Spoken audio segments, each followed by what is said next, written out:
አሰላሙ አለይኩም ወራህመቱላሂ ወበረካቱሁ። ሰላም ቤተሰቦች እንዴት ናችሁ? ቤተሰብ የራህማ ቤተሰቦች እንዴት ናችሁ? ሰላም ናችሁ ወይ? ከኔ ሁሉ ነገር ሰላም ነው አልሐምዱሊላህ። ለዚህ ቻናል አዲስ የሆናችሁ ሰብስክራይብ፣ ላይክ በማድረግ ቤተሰብ ሆኖ እንዲሁም ወቅታዊና ፈጣን ታማኝ መረጃ የሚተላለፍበት ቻናል ስለሆነ ቤተሰብ ሆኖ ሰላም፣ ፍቅር፣ ደስታ ለሀገራችን በያላችሁበት ፈጣሪ ሰላሙን ኩላ ብዝት ትርፍ ያደርግላችሁ እያልኩኝ አሁናዊ መረጃ ከደቡብ ወሎ አደርሳችኋለሁ ማለት ነው። መቅደላ ወረዳ በተኩስ እየተናወጠች ነው። ከመቅደላዋ ማሻ ከተማ አቅጣጫ ወደ በሽሎ ከባድ መሳሪያ እየተተኮሰ ነው። በተኩሱ ተስፋ ፋኖ ይኖራል በሚል ተኩስ በከባድ መሳሪያ እየደበደበ ነው። ጠላት ተኩስ የከፈተባቸው ሾጋ የሚባል ቦታ ላይ ሆኖ ነው የሚተኩሰው ማለት ነው። አላማቸው በተሳሳቱ የሚንቀሳቀሱ ፋኖ ካለ አፈግፍጉ ወደ ሰሜን ወሎ ዳውንት ወረዳ ይገባል ብለው አስበው ለመምታት ዳውንት ውስጥ ቀለል ያለ ቢሆንም የጠላት ኃይል ነው ያለው። የቡድን ትጥቁ አንድ ዲሽቃ እና አንድ ሞተር።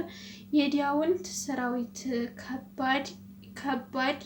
ከበድ ያለ ነገር ከገጠመው ወደ ደቡብ ወሎ ደላንታ ይገባል ተብሎ ይጠበቃል።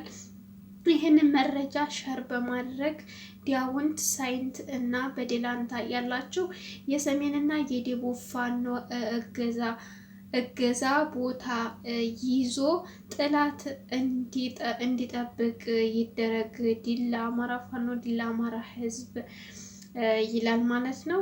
እንግዲህ ሸር እያደረጋችሁ አድርሱ በአካባቢያችሁ ለሚገኙ ፋኖ ቤተሰቦቻችሁ ማለት ነው። መረጃ በደብረ ብርሃን አሁን በዚህን ሰዓት ብዛት ያለው የጁላ መከላከያ ሰራዊት 10 ኦራል 11 የህዝብ ፌስአር 8 የጭነት አይሶሲ ጭኖ ብለው ጠባሲትን እያለፈ ነው።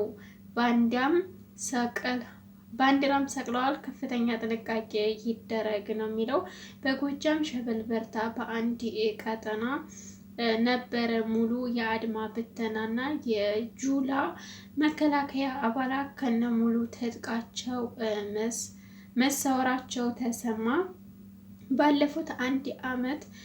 ባለፉት አንድ አመት ጠላት ሲያርበደብዱ የከረሙት የጎጃም አብሪዎች የጠላት እግር እሳት የሆነው የባጁ ብሪጌዶች ወደ ክፍለ ጦሩ እያሳደጉ ነው። እስካሁን 9 ክፍለ ጦሮችን አደራጅተዋል። ባለፉት 2 ወራት ውስጥ የታየው የቁጥጥር ማዕከላዊ ምሳሌነት ቀጥሏል። በሰው ኃይል የውጊያ ልምድ በመሳሪያ እና ሎጂስቲክስ ከዓላማ ጥራት እየተገባ ስትሄድ ድል ወዲያንተ ታዘነብላለች። ታች